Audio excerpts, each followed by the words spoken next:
WhatsApp guys, this is Furqan Ali Shaikh. नाम तो सुना ही होगा। নামাজ বাদ দিও না বন্ধু, এপারের চেয়ে ওপারের জীবন বেশি সুন্দর। ভূমিকম্প হলে এটা আল্লাহর আযাব, হ্যাঁ কি না? চলো আমরা এই প্রশ্নর উত্তর এখনই দেখে নেব। তাহলে একটি ভূমিকম্প অনুভূত হলো, কোরআনের আলোকে জানতে চাই যে কি ধরনের অপরাধে লিপ্ত হলে এই ধরনের আযাব দেন আল্লাহ রাব্বুল আলামিন।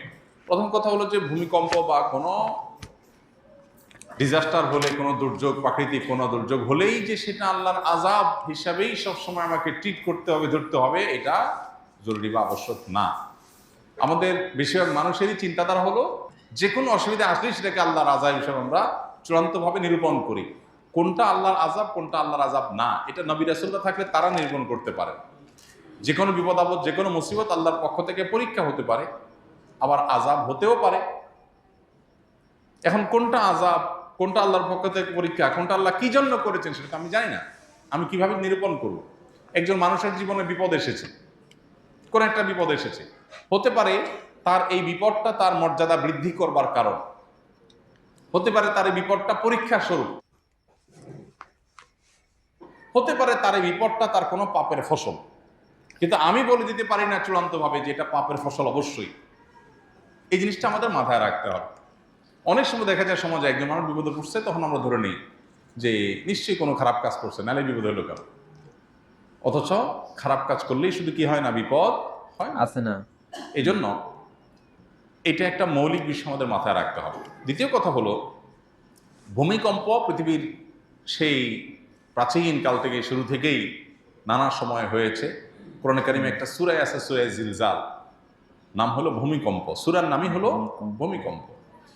সৃষ্টি জগৎ যে ধ্বংস হয়ে যাবে মহাপ্রলয়ের মাধ্যমে, যেটাকে কোরআনে বিভিন্ন জায়গায় আস-সাআহ বলা হয়েছে, সেই মহাপ্রলয় বা বিশেষ মুহূর্ত, যেটা সৃষ্টি জগতের ধ্বংসের মুহূর্ত, সেই মুহূর্ত শুরু হবে যে সমস্ত বিষয় দিয়ে, এর মধ্যে একটা হলো ভূমিকম্প।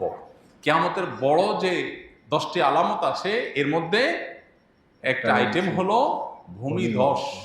একটা পূর্বে, একটা পশ্চিমে মহা বড় ধরনের ভূমিধস হবে। আবু রাদিয়াল্লাহু তাআলার একটা রেওয়ায়েত আছে, যে রেওয়ায়েত থেকে বোঝা যায় কিয়ামতের আগে এমন ভূমিকম্প হবে যে পৃথিবীতে মানুষের থাকার মাথা গোঁজাবার আবার কোনো জায়গা, কোনো ঘর খুঁজে পাবে না, সব পড়ে শেষ হবে, অর্থাৎ সিস্টেম ভেঙে পড়বে।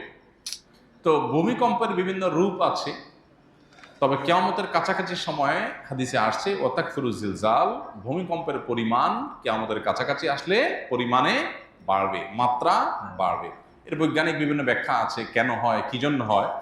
এই ব্যাখ্যারও গোড়ার ব্যাখ্যা বা এই ব্যাখ্যারও পেছনের কথা হলো যে আল্লাহ রাব্বুল আলামিনের ফায়সালা এটি হবে। যেমন এই যে অনেক বেশি ভূমিকম্পের পরিমাণ বেড়ে যাবে, এটা রাসূল সাল্লাল্লাহু আলাইহি ওয়াসাল্লাম বলেছেন ১৫০০ বছর আগে। তখন তো পৃথিবীতে এত ভূমিকম্প ছিল না।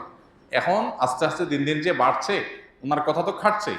এখন হয়তো অনেক বৈজ্ঞানিক গবেষণা, বৈজ্ঞানিক অনেক সূত্র আমরা আবিষ্কার করতেছি। হ্যাঁ, প্লেটের পরিবর্তনের কারণে, এটা সেটার কারণে আমরা বলতে পারছি যে ভূমিকম্প হচ্ছে। কিন্তু নবী সাল্লাল্লাহু আলাইহি ওয়াসাল্লাম যখন বলেছেন, তার কাছে কোনো বৈজ্ঞানিক গবেষণার কোনো ফলাফল ছিল না, কিন্তু সেটা খাটছে অক্ষরে অক্ষরে। তাহলে বোঝা গেল যে বৈজ্ঞানিক ব্যাখ্যা, গবেষণা থাকতে পারে, সেগুলো সত্য হোক, কোনো অসুবিধা নেই, সত্য হতে পারে, সত্য। এরপরও এর চেয়ে মহাসত্য হলো এটা আল্লাহর ফয়সালা, এটা আল্লাহর ফয়সালা, এবং সেজন্য হচ্ছে।